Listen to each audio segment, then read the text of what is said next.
yeah, baby, it's time to turn the power on and get the turbo switches on maximum because we're talking about the Turbografx 16.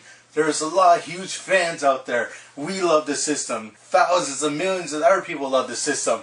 Like, I see Magical Chase go on eBay for like $2,000. So you gotta know there's gotta be people out there that still go nuts for the system. And that's why we made a top 10 list why people love the Turbografx 16, the higher energy video game system. Alright, so let's get right down to number 10 right now. Number 10 is the sleek design of the Turbografx 16 itself. Yeah, the PC engine, which was the original Japanese Turbografx 16, it was even smaller. But still, this is a pretty small and sleek system by itself. I love its sexy black design, the black and orange.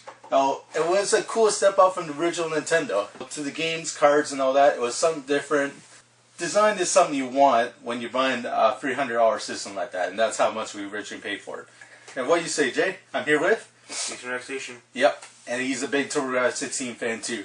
And now we get to talk about now that we're old men.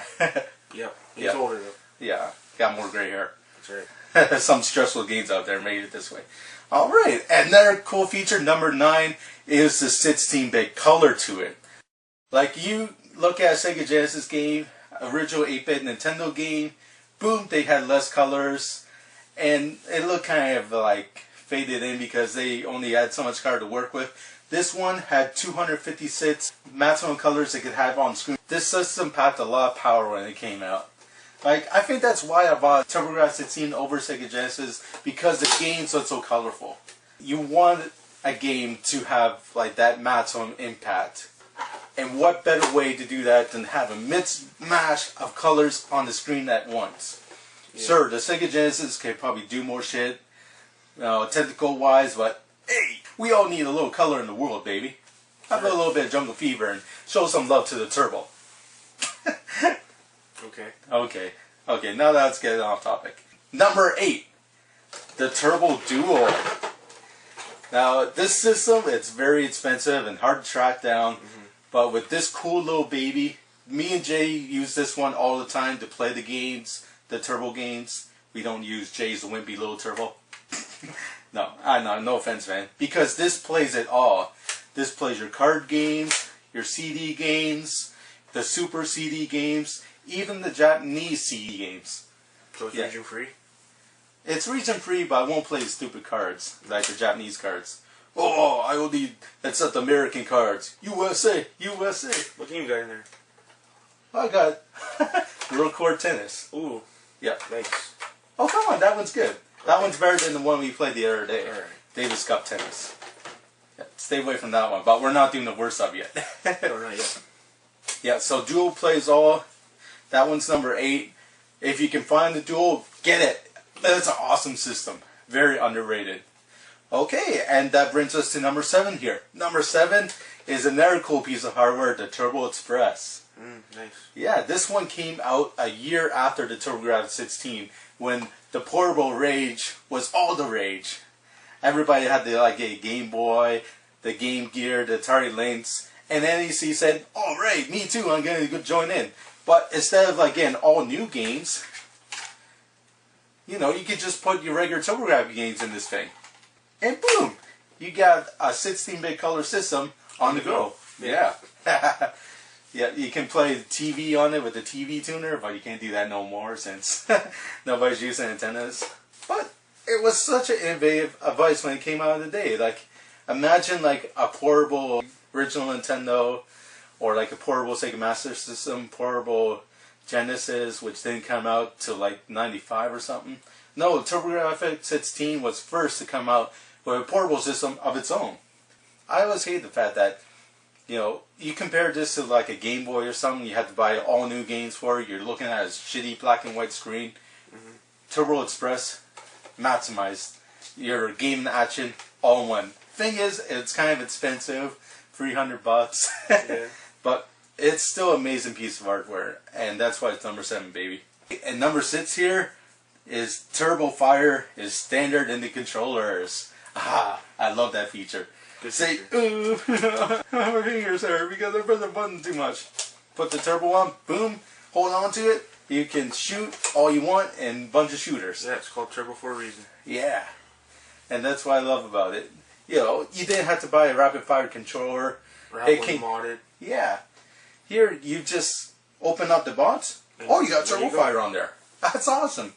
And it became an integral part of the gameplay. You don't feel like you're cheating because NEC wants you to play the game that way. Sure. I thought that was very cool. Good feature. Yep. And number 5 here. Number 5 in the top 10. We're getting down to the nitty gritty. Yeah, the shooters for the Turbografx 16. This system is like full of legendary arcade-like shoot 'em ups. Say you got a spaceship, you got like a bonk flying up in the air or robo bonk. Just tons of arcade action shoot 'em ups.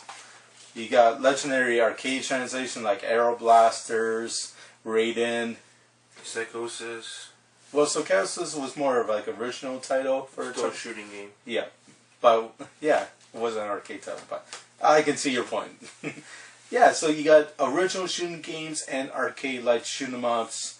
Some have like interesting features, like Psychosis. You can use 2 shields. You can rotate around your ship. Raiden was very accurate to the arcade game, minus the 2-player adaptation. You get ones like Sid meets Terraforming, which had incredible music. And, of course, Air Zonk here, which I'm, of course, the world champion of. Thank you, thank you.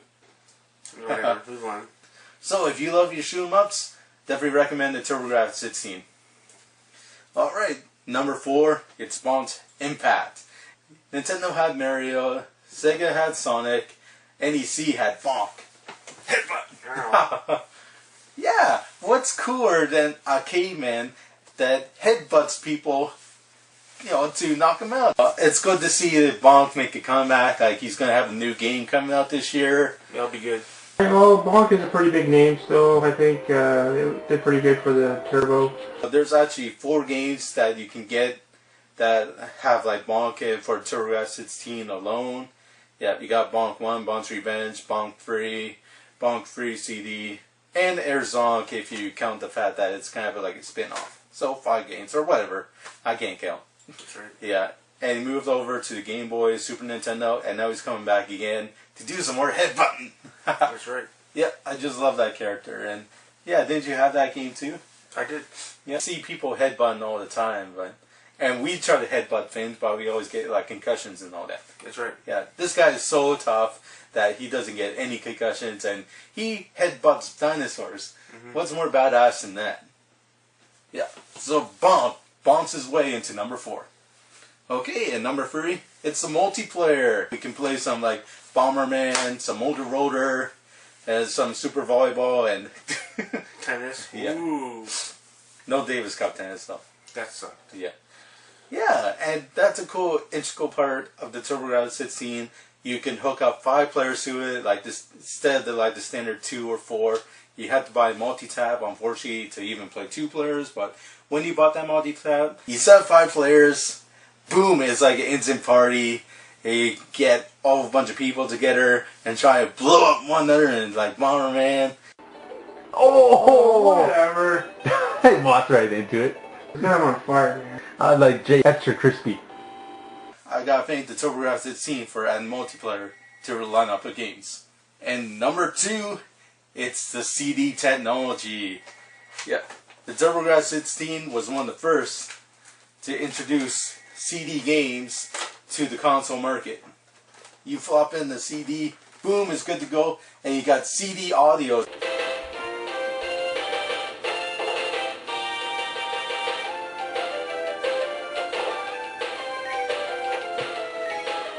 Oh yeah. Oh, it was just such an impact listening to games like Ease Book 1 and 2, listen to that high quality CD music for the first time, and playing a game so huge that it requires like thousands of memory that would be impossible to do like on a card or something. And that's what we use now. Like we all use CDs and DVDs now instead of like a card, so instead of like the Game Boy or something. Yeah. So CD impact is number 2, but what's number 1 gonna be? Okay, drum roll please. Number 1 feature of the Turbografx 16. I know this one's kind of cheap, but it's underrated games. Got ones like Biggless Tactical Gladiator, Galaga 90, Jackie Chan's Action Kung Fu, yeah, Legendary Axe, and a whole bunch of games that you can find on this system alone. Sid Needs Terraforming, Ninja Spirit, still one of the few console ports I only seen out there. Like, I think there's one for the Game Boy in Japan, but that's about it. Bloody Wolf is only for the Turbografx 16. Splatterhouse, that was cool to play for the first time. And still, it hasn't been translated to another system yet. Dungeon Explorer, very underrated. Aeroblasters, even though Jay didn't like it too much, I thought it was good. Final Lap Twin, good RPG mode, very unique. Yeah, just so many great games you can discover with this machine that you never played before, and you figured, whoa, this game is better than I expected. So yeah, number 1 is a cop-out, but it's a good cop-out because there's tons of underrated games that maybe you never heard of. You can try it for the first time and say, whoa, this is actually not as shitty as I thought it would be. Exactly. Because I figured, rating on the Turbografx 16 would be that great since it's an 8-bit machine and all, but boom, we played it and we thought it was awesome. So yeah, this is Star Soldier. Jason Next Station. Over and out. Recommend you play some Turbo. That's right. So what do you say, Jay?